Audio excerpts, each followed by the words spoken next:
বন্ধুরা দেখো, আজ রাতে আমাদের রুটি আর কড়াইশুঁটি আলু বেগুনের তরকারি হয়েছে। ভাবলাম আমি তোমাদের সাথে শেয়ার করি। আর ভাত রুটি সব কিছুতেই খেতে পারবে, আর খুব সহজভাবেই বানাতে পারবে। সহজভাবেই দেখিয়েছি তোমাদের। দেখতে থাকো বন্ধুরা, সাথে থাকো, পুরো ভিডিওটা মন দিয়ে দেখো। কেমন লাগলো কমেন্ট করতে ভুলো না। নমস্কার বন্ধুরা, মিনা ব্লগ এবং রান্নাতে তোমাদের সবাইকে স্বাগত। আজ আমি তোমাদের দেখাবো বেগুন, আলু আর মটরশুঁটির তরকারি। একদম তার জন্য নিয়েছি, আমি গাছ থেকে তুলে নিয়ে এসেছি কাঁটা বেগুন। কাঁটা বেগুন আর আলুটা ভালো করে কেটে আমি ধুয়ে পরিষ্কার করে নেব। আর মটরশুঁটিটা দেখো ধুয়ে আগে থেকে রেডি করে নিয়েছি, ছাড়িয়ে সব কিছু দেখো আমি ধুয়ে রেডি করে নিয়েছি, কেটে ধুয়ে। আর আমি এটা কাঁটা বেগুন নিয়েছি, তোমরা চাইলে যে কোনো বেগুন নিতে পারো।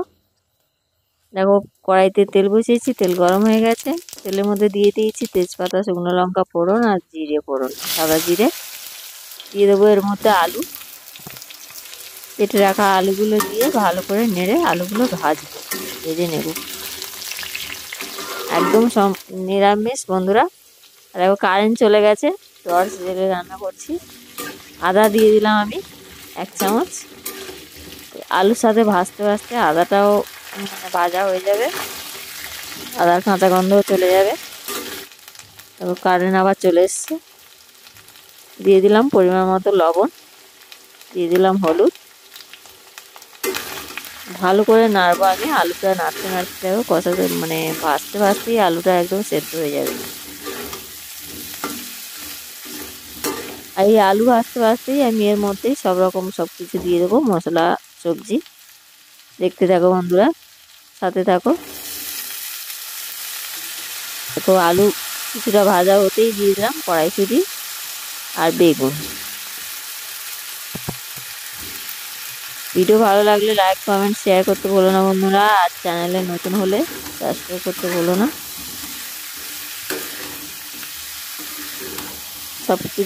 সবগুলো উপকরণ দেখো ভালো করে নেড়ে চেড়ে আমি ভেজে নেব মটরশুঁটি, আলু, বেগুন।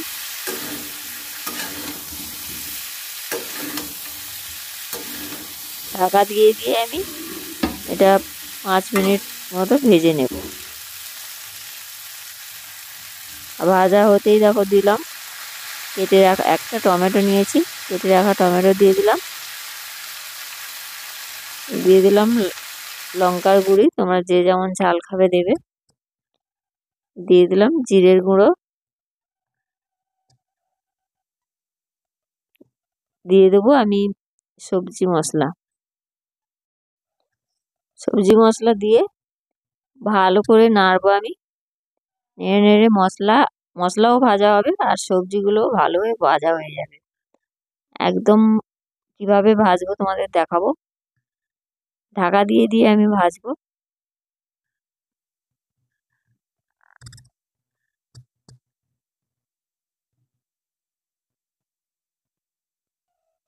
আজ আমি গ্যাসে রান্না করছি রাতে। আর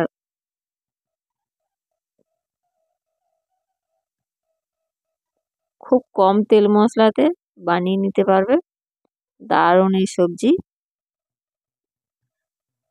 কেমন ভাজা হয়েছে, আলু একদম সেদ্ধ হয়ে গেছে। বেগুন তো কথাই নেই, বেগুন সেদ্ধ হয়ে যাবে, মটরশুঁটিও সেদ্ধ হয়ে যাবে, সব কিছু এর সাথে ভালো হয়ে সেদ্ধ হয়ে যাবে। আমি দিয়ে দেবো এর মধ্যে পরিমাণ মতো জল।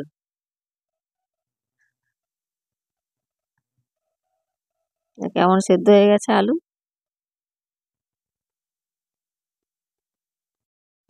সব সবজিগুলো আমি ভালো করে ভাজা ভেজে নেব। আর দেখো ভাজা হলেই দেব এর মধ্যে পরিমাণ মতো জল। তোমরা যে যেমন গ্রেভি রাখতে চাও তেমন জল দেবে। আমি 1 বাটি জল দিয়েছি। আর আমি এরা মাখা মাখা করে নামিয়ে নেব। ভালো হয়ে ফুটে গেলে স্বাদ মতো মিষ্টি, ধনিয়া পাতা তোমরা যদি দিতে চাও দিয়ে নামিয়ে নেবে।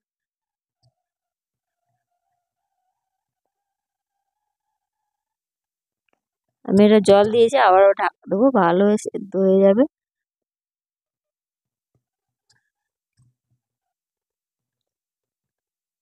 ঢাকাটা খুলে দেখো নাড়বো, কত সুন্দর হয়েছে একদম রেসিপি।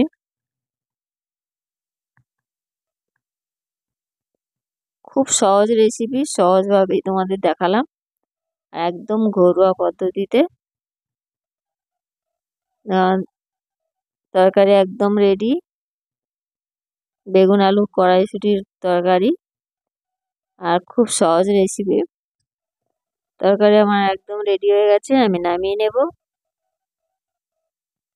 কেমন হলো কমেন্ট করতে বলো না বন্ধুরা, পাশে থেকো, সবাই ভালো থেকো, সুস্থ থেকো।